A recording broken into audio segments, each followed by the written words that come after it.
m'accuse à l'heure actuelle au niveau journalistique, ces compagnies-là m'accusent, et même certains fonctionnaires m'accusent, de créer un mystère autour de cette situation-là, alors qu'en réalité, c'est pas moi qui crée le mystère. On crée au niveau gouvernemental, on crée délibérément un mystère en refusant de fournir des informations et des réponses sur un dossier, en fin de compte, sur des informations qui sont publiques dans une société démocratique, OK? Parce que ces compagnies-là sont enregistrées quelque part. Ça, c'est juste la pointe de l'iceberg. Moi, quand j'ai parlé avec le journaliste de la salle des nouvelles de Radio-Canada, d'ailleurs, on doit se rencontrer à un moment donné, parce que j'y parlais des différents développements au niveau de la recherche militaire produite par la CIA aux États-Unis au niveau des vaccins, des choses comme ça.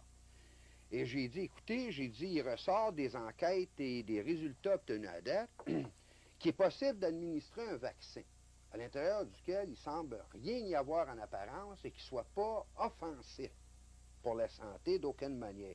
Mais par contre, le même vaccin, à cause de son contenu mal défini, mis en relation 1 an ou 2 ans plus tard avec un autre vaccin qui lui aussi semble inoffensif à première vue, les deux combinés ensemble vont produire des problèmes invraisemblables.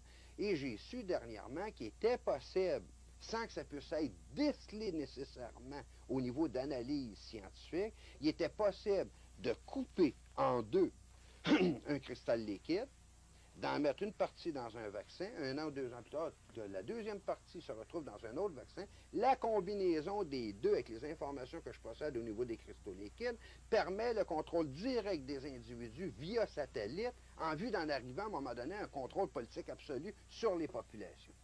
Ce que je conseille aux gens dans la population, c'est de sortir de leur léthargie personnelle à l'heure actuelle, parce que ça touche directement à leur santé. Oui, mais si vous disparaissez d'ici une semaine ou deux, qu'est-ce qui arrive? Est-ce qu'il y a des gens qui vont prendre la relève? Est-ce qu'il y a des journalistes que vous connaissez? Il n'y a aucun journaliste, d'après moi, qui va oser, dans le contexte actuel, prendre la relève par rapport à de l'information semblable.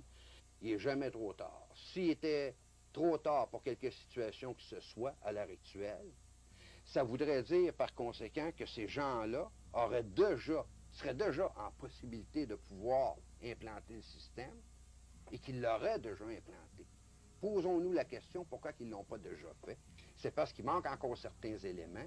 Et cette date à laquelle eux auraient décidé, en fin de compte, d'imposer un système semblable, peut être reculée, tout dépendant de la réaction de la population. Mais là, ce qui est grave, c'est que la population est menacée dans ses familles et dans ses enfants à l'heure actuelle, directement au niveau de sa santé. J'espère qu'ils vont réagir.